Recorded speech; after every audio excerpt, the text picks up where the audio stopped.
Jangan tunggu kita sakit baru nak berinfak. Jangan tunggu kita tua baru nak berwakaf. Ayuh, sementara kita sihat, mari berinfak dan berwakaf kepada dana pembinaan kompleks Masjid Tahfiz Al-Ayubi. Semoga infak anda ini akan mendatangkan kebaikan beribu kepada kita semula, insya-Allah. Ini yang kita nak bincangkan pada pagi ini untuk pembinaan Masjid Tahfiz Al-Ayubi. Sifir sedekah ganjaran 700 kali ganda. Masya Allah, bersama dengan kita di talian sekarang, kita ada Ustaz Datuk Badli Shah yang merupakan seorang pendakwah. Assalamualaikum Ustaz Datuk. Waalaikumsalam warahmatullahi wabarakatuh. Jadi Ustaz Datuk, mungkin boleh terangkan kepada penonton setia TV Al-Hijrah bagaimana logiknya formula sifir sedekah ini? Assalamualaikum warahmatullahi wabarakatuh. Bismillahirrahmanirrahim. Alhamdulillah, kita bersyukur kehadrat ilahi kerana salah satu daripada ibadah yang sangat istimewa sekali iaitu sedekah ini Allah beri peluang untuk kita sama-sama untuk laksanakan. Dia tuan-tuan, sedekah ini dia punya formula sipirnya tak sama seperti formula matematik. Kalau asas perkiraan matematik 1 tolak 1 maka hasilnya adalah kosong. Tetapi dalam amalan sedekah dia tidak begitu. 1 tolak 1 itu dia boleh jadi 10 dan boleh jadi sampai 700. Boleh jadi sampai 700 sampai 1000. Sebab itu dalam satu hadis Nabi menyebutkan ma naqasat sadaqatun min malin bal yasdad bal yasdad bal yasdad. Tidak akan berkurang duit yang disedekahkan, bahkan bertambah, bertambah, bertambah. Kalau kita sedekah hari biasa, dibalas dengan 10 kali ganda. Kalau kita sedekah bulan Rejab, dibalas dengan 70 kali ganda. Kalau kita sedekah di bulan Syaban, bayaran bonusnya 700 kali ganda. Bulan Ramadan, kita bersedekah, diberikan ganjaran 1000 kali ganda. Dan ada masa ganjaran yang diberikan itu pula melimpah ruah, tidak terhitung. Itu atas pemberian Allah.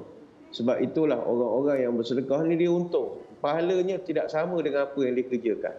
Mathalul ladzina yunfiquna amwalahum fi sabilillah kamathali habbatin ambatat sab'a sanabil fi kulli sumbulatin mi'atu habbah.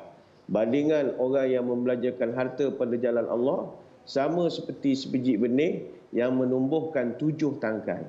Dan setiap tangkai itu pula ada 100 biji. Jadi 700 untuk satu pokok. Kemudian itu kalau kita sedekah lagi ni dalam surah Al-Baqarah ayat 216 itu. Maka wajarnya bagi kita orang beriman apabila melihat kepada ayat-ayat Quran dan juga hadis tentang ganjaran yang begitu luar biasa kepada orang yang bersedekah ini, maka mari kita bertanya, adakah kita masih nak kekal jadi orang yang kedekut?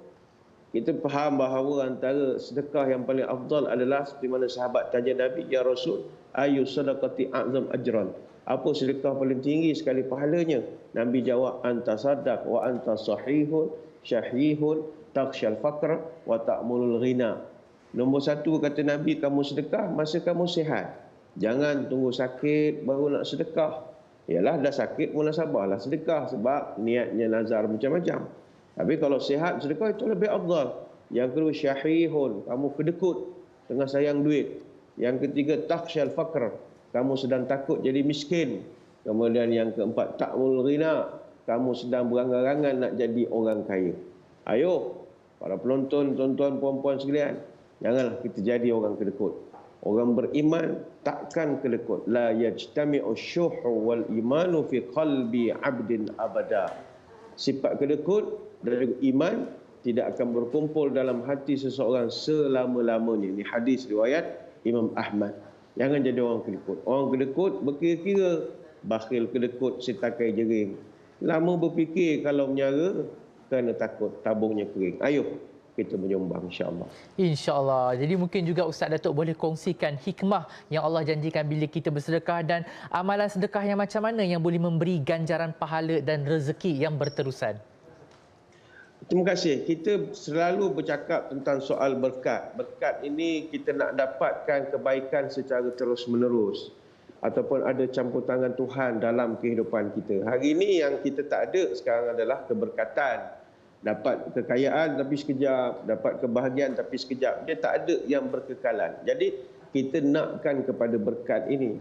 Maka salah satu daripada berkat ini adalah kita banyakkan bersedekah. Tuan-tuan sekalian, orang yang bersedekah ini kebaikan untuk hartanya begitu banyak sekali. Allah Ta'ala akan kurniakan kepada dia kebaikan yang berterusan. Sebab itu perkataan al-barakah itu sendiri dari segi etimologinya dalam bahasa Arab diambil daripada kalimat al-birkah. Al-birkah ni tempat berkumpul air. Jadi kalau di tengah padang pasir, bayangkan kita dahaga, kita keletihan, tiba-tiba kita nampak satu tempat ada air berkumpul, oasis kita panggil sekarang. Apa perasaan orang musafir? Sudah pasti gembira dapat mengambil manfaat daripada al-birkah atau tempat kumpulnya air itu.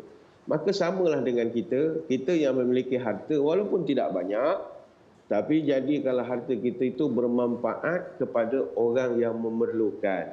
Umpama mereka dahaga tadi, tengok kepada oasis yang kita miliki, lapanglah jiwa mereka, tenang, gembira, mereka boleh berehat. Dan Allah berjanji, orang yang banyak membantu orang lain akan diberikan ketenangan dalam kehidupan. Ini tenang pun satu benda berkat lagi. Ramai orang memiliki segala-galanya tapi tak memiliki ketenangan, tak ada ketenteraman. Duit banyak tapi tidur, kena makan ubat tidur, baru tidur. Jadi ini rezeki. Allah berjanji dalam Quran, alladzina yunfiquna amwalahum billaili wan nahari sirran wa alaniyah falahum ajruhum 'inda rabbihim wala khaufun 'alaihim wala hum yahzanun. Orang yang bersedekah hartanya pada waktu malam atau pada waktu siang, sama ada secara sembunyi atau terang-terangan, maka bagi mereka ni pertama kata Allah, falahum ajruhum 'inda rabbihim. Aku kurnia pahala pada mereka. Pahala yang bagaimana? Pahala yang kita cerita di awal tadi. Satu sedekah dia bayar 10, satu sedekah dia bayar sampai 700, satu sedekah bayar 1000. Pertama dapat pahala. Yang kedua, ini mustahak. Kata Allah, wala khaufun 'alaihim wala hum yahzanun.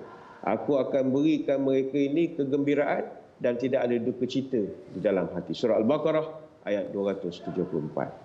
Itu dia. Jadi mungkin Ustaz Datuk boleh kongsikan juga anggaran dana yang diperlukan, gambaran kompleks masjid ini bila siap dan juga bagaimana cara penonton untuk berminat berinfak kepada pembinaan kompleks ini. Terima kasih. Saya mengambil kesempatan untuk berkongsi berkenaan kompleks Masjid Tahfiz Al-Ayyubi yang sekarang ini sangat memerlukan bantuan dana daripada kita semua sebab mereka nak membina pertama sebuah masjid, yang kedua nak membina juga Mahat Tahfiz. Jadi Mahat Tahfiz atau kompleks Masjid Tahfiz Al-Ayyubi ini dah lama diasaskan oleh Cikgu Haji Zulta bin Ayub Daud, yang mana diasaskan kompleks ini sejak daripada tahun 2001 lagi di Pulau Buih di Bangkong, Pasir Mas, Kelantan. Jadi kawasannya seluas 9 ekar dan kita nak mendirikan masjid untuk menjadikan ia kemudahan kepada masyarakat di sekitar yang boleh, insya-Allah masjid itu bolehlah menampung 600 orang jemaah. Dan masjid ini dana kos keseluruhan beserta dengan kompleksnya sasarannya adalah 13.7 juta dan setakat ini terima kasih kepada penyumbang, pihak masjid telah berjaya mengumpul sebanyak RM818,396. Tapi kita masih lagi memerlukan sebanyak 12 juta lebih ataupun hampir 13 juta bagi mencukupkan dana sasaran kita. InsyaAllah kalau semua berjalan lancar, kita jangka daripada 2 tahun daripada sekarang boleh siap sepenuhnya. Masjid itu boleh kapasiti 600 orang dan para pelajar pula mereka belajar bukan saja Quran tapi juga belajar akademik.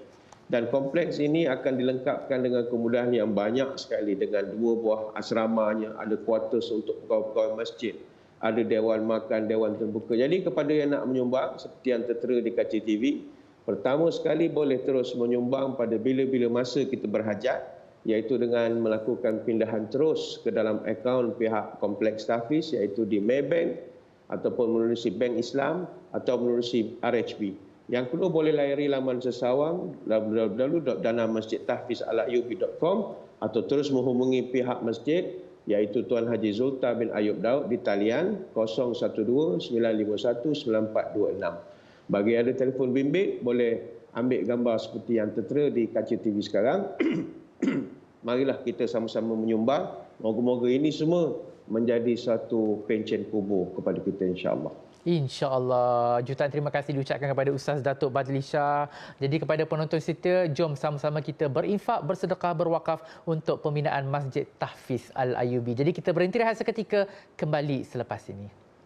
Jangan tunggu kita sakit baru nak berinfak. Jangan tunggu kita tua baru nak berwakaf. Ayuh, sementara kita sihat, mari berinfak dan berwakaf kepada dana pembinaan Kompleks Masjid Tahfiz Al-Ayyubi. Semoga infak anda ini akan mendatangkan kebaikan beribu kepada kita semula, insya-Allah.